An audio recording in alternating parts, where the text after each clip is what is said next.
Makna yang ketiga dari peristiwa Pentakosta atau pencurahan Roh Kudus.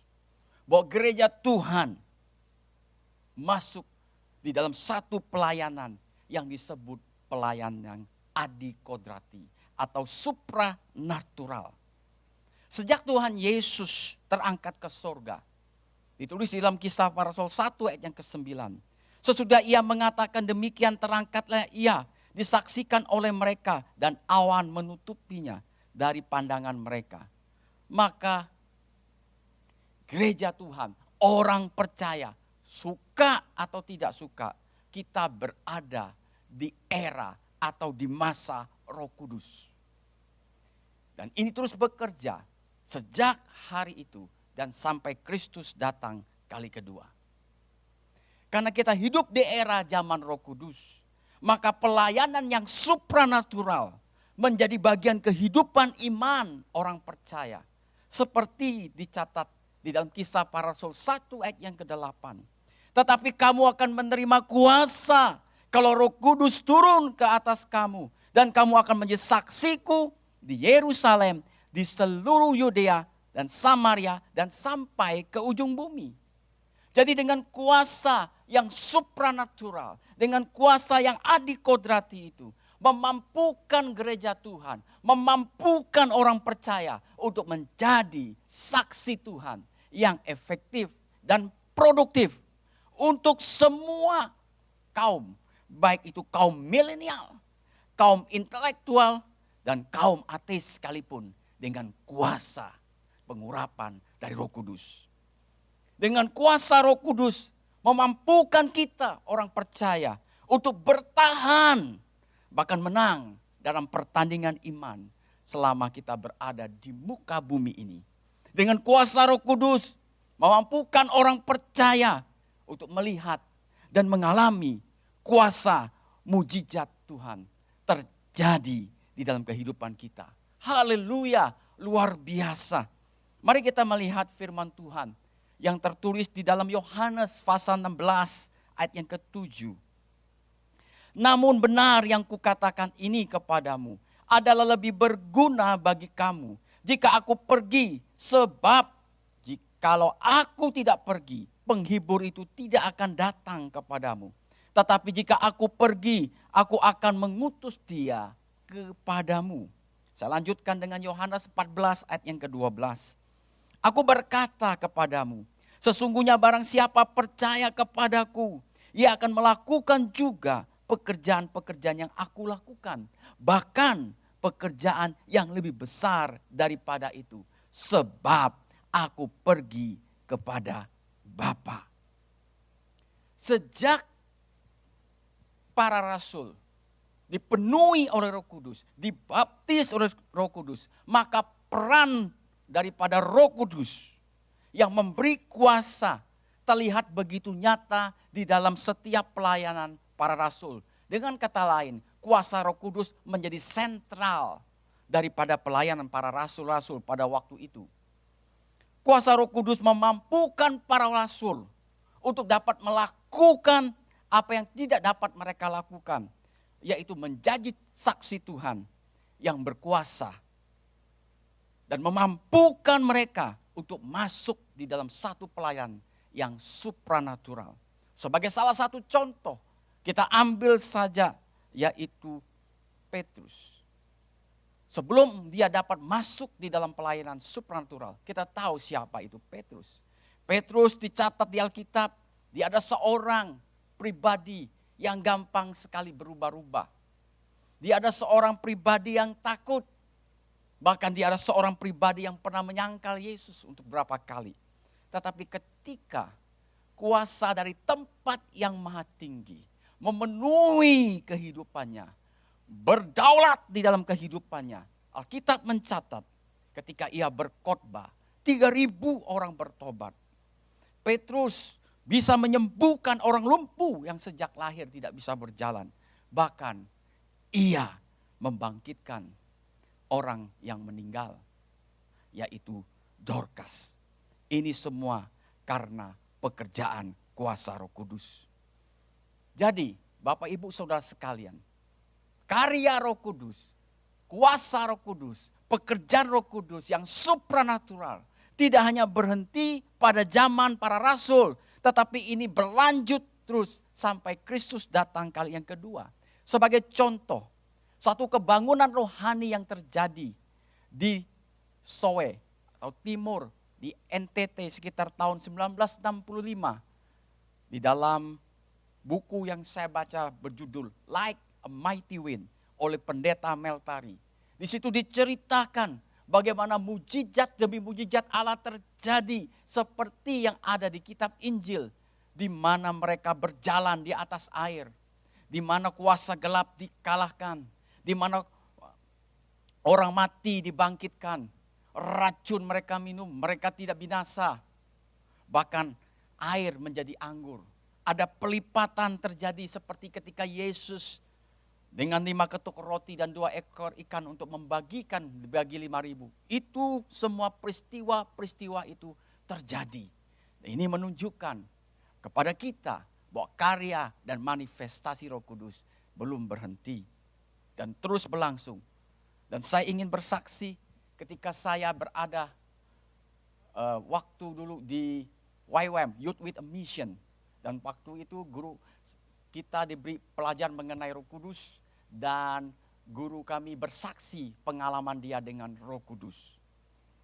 Mereka sangat rindu untuk memiliki sebuah mobil kijang untuk pelayanan. Jadi kerinduan mereka itu mereka bawa di dalam doa. Dengan istrinya, mereka berdoa, berpuasa, berdoa. Mereka begitu menginginkan mobil karena untuk pelayanan. Sampai-sampai istrinya sekali waktu mengigo, kijang. Kata suami, lagi ngigo saudara, saking mereka rindunya memiliki mobil. Selang beberapa lama, Tuhan membangunkan guru kami ini. Dan dia berkata, engkau bangun sekarang. Siapkan dirimu, pakai yang rapi. Dan aku akan menuntun kamu. Ini terjadi di Bandung Bapak Ibu Saudara. Ini fakta. Ya, pergi dan dia mandi. Dia bereskan semuanya pakai rapi. Mau kemana Tuhan? Ikuti saya. Karena tinggalnya di daerah seperti agak ganggang di Bandung itu. Dan Roh Kudus pimpin. Kamu lurus jalan, dia jalan lurus. Belok ke kanan, lurus ke kiri, dia ikutin. Dan sampai di satu rumah, dan Roh Kudus bilang berhenti engkau di sini. Dan tanyakan kepada yang punya rumah, adakah yang sakit? Dan dia mulai ketok pintu, ya tanya, pembantunya keluar dan tanya, Bapak ada urusan apa? Karena masih pagi Bapak Ibu Saudara sekalian. Adakah yang sakit? Dan pembantunya masuk, ada orang tanya adakah yang sakit? Yang punya rumah bilang jangan kasih masuk. Takut merampok saudara, masih pagi. Dan dibilang tidak ada. Terus guru kami berkata, bagaimana nih Roh Kudus? Enggak ada, dia bilang. Dan dorongan di hatinya, tanya sekali lagi. Dan dia tanya sekali lagi, adakah yang sakit? Dikatakan ada. Dan dia diizinkan masuk. Ternyata ada orang tua yang punya rumah di situ sakit lumpuh. Dia sudah berobat ke banyak tempat. Bahkan sampai ke luar negeri. Dan ketika itu Roh Kudus berbicara kepada guru kami ini dan berkata, kamu mulai doakan dia tetapi dengan meludah.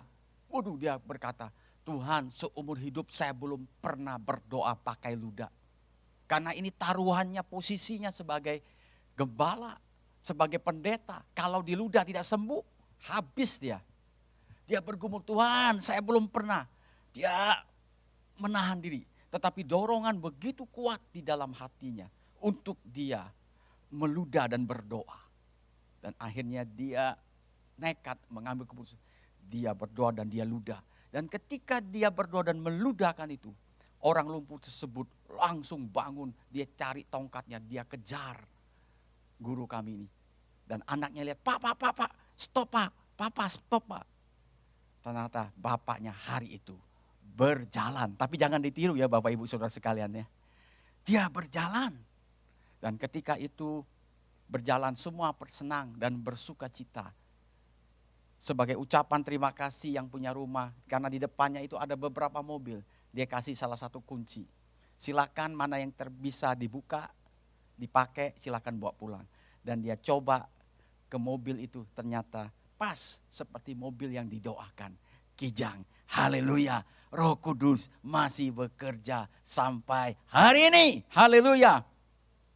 Bapak Ibu Saudara sekalian, Roh Kudus juga bekerja dalam kehidupan kita sehari-hari. Sebagai contoh, pernahkah saudara tiba-tiba mendapat pemahaman yang jelas tentang satu ayat yang sebenarnya sudah sering saudara baca. Tapi waktu itu saudara mendapat pengertian yang begitu jelas. Atau pernahkah saudara menghadapi ujian kehidupan dengan perasaan yang penuh dengan damai? Atau pernahkah saudara membaca firman Tuhan, bahwa ada bagian firman Tuhan yang begitu memberi kesan yang kuat bagi saudara semua? Itu adalah bukti bahwa Roh Kudus sedang bekerja. Roh Kudus sedang melakukan satu proses transformasi di dalam kehidupan kita. Haleluya. Mungkin ada di antara kita yang mengikuti ibadah online saat ini. Bagaimana saya dapat mengalami kuasa Allah yang supranatural terjadi di dalam kehidupan saya? Maka kita perlu melihat bagaimana para murid pada waktu itu meresponi janji Bapa sebelum mereka dipenuhi oleh Roh Kudus. Yaitu para murid ketika Kristus memberi perintah kepada mereka untuk mereka pergi ke Yerusalem. Mereka taat. Dan Tuhan berkata kepada mereka untuk mereka berdiam sampai Roh itu dicurahkan. Mereka bertekun di dalam doa. Mereka berpengharapan dengan ucapan perkataan Kristus tersebut. Jadi kalau kita ingin mengalami karya kuasa Roh Kudus yang adikodrati atau yang supranatural itu terjadi di dalam kehidupan kita, maka yang pertama, milikilah hati yang merasa butuh dan haus akan Roh Kudus setiap hari. Sebagaimana firman Allah katakan di dalam Matius pasal 5 yang ke-6. Berbahagialah orang yang lapar dan haus akan kebenaran, karena mereka akan dipuaskan. Yang kedua, mentaati perintah Tuhan. Dan ini menjadi keputusan kita semua setiap hari. Yang ketiga, bertekun dalam doa. Ini merupakan gaya hidup kita sebagai umat Allah.